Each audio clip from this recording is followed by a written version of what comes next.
Building your business in commercial real estate.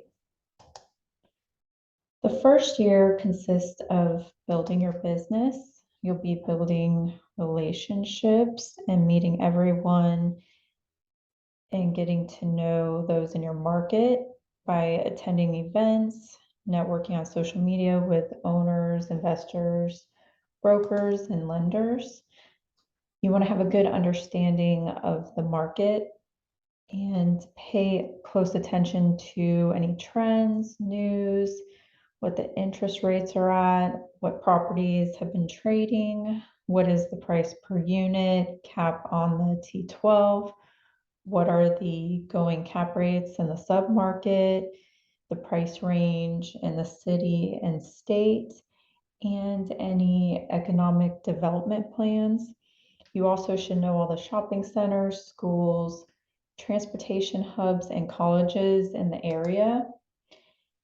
You'll also be building your brand name, and there is a worksheet to help you gain a clear vision of the brand you want to create for yourself. You also will want to get to know the players and the properties in your market. You want to know who the top buyers are, what type of properties and unit mixes are the most prevalent in your market. In the first 30 days, it is important that you start getting yourself organized, and by completing the prioritizing tasks worksheet, it'll give you an idea of which tasks you should and should not be completing. There's also a sheet that gives an example of how you can start creating your daily priority system. And you can also utilize the weekly time block sheet to plan out your week. You also will be databasing and building out your investor list, and this will include buyers, sellers, and the properties in your market. And it's also a good idea to look up everything about the buyer and seller before you start calling them. On a weekly basis, it's good to keep track of your competitors' listings and know who is your competitor, how many deals do they have, what is under contract and still on the market. Also, you will want to determine who your avatar is, and your avatar is your ideal prospect. And so by completing this worksheet, it'll just help you get to know and have a better understanding of who it may be. If you like apartments, you'll be trying to get to know, well, what is the life like of an apartment owner? You might be interested in strip malls or student housing. So this is just a worksheet to help you kind of think through and get to know what your ideal prospect is. Then also on LinkedIn, that's a good place where you'll be connecting with owners and those you want to get to know in your market. There's a sheet that has a checklist to just make sure your LinkedIn profile is complete, and also some tips that you can read through just to ensure you're making the most of your connections on LinkedIn. And there is a alter ego worksheet, and it'll just help you. You can start thinking, well, who is your alternative self, and what are some superpowers that you wish you had when you're making your prospect calls? So that's kind of like the mindset that you'll be in when you start making your phone calls. And I'll just start going through the worksheets quickly just to give you an idea of what you'll be completing. The why you worksheet, you just start thinking, okay, well, why would a prospect take your call and meet with you in the first place? And if you write down your top 10 attributes here, same with your company, you'll list 5 there, and then write the proof of why you and why your company. It'll just be a statement here. And why now? Why does the prospect need your solution today?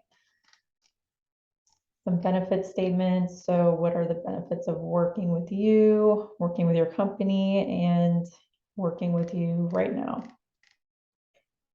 You can also come up with a value proposition.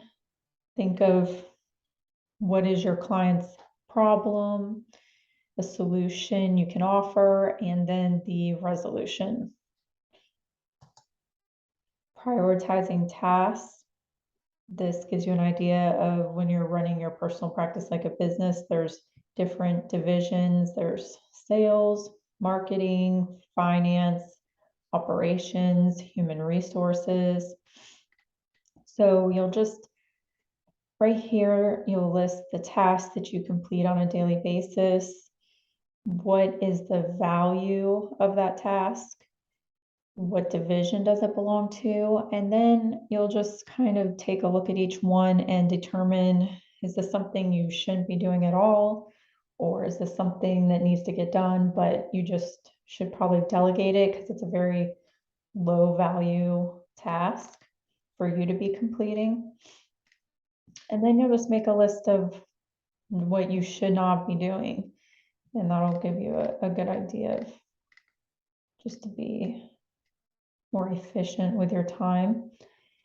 And then there are 3 categories here that you need to be working in the business, on the business, and also complete personal items throughout the week. So you'll just make a list here of what those items are, and then your priorities for that week. You can list 10 here, and then it's a good idea to address each category 3 times per week.